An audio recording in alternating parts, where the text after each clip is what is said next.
வெள்ளிக்கிழமை அதுவுமா ஆத்தாவை பார்க்காம போனா எப்படிங்க? இது 1 வருஷம் 2 வருஷம் 200 வருஷம் சங்கதி. பல தலைமுறை அப்படித்தான் போயிட்டு இருக்கு.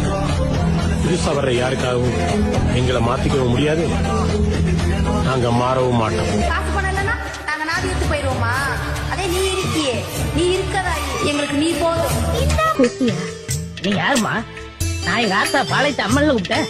நீ பொத்தம் பொதுவா ஆத்தான்னு கூப்பிட்டியா? பொசுக்குன்னு நான் வந்துட்டேன்.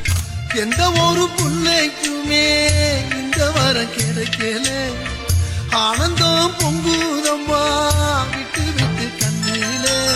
ஆயி மகமாயி நான் என்ன கொடுத்து வச்சேன்,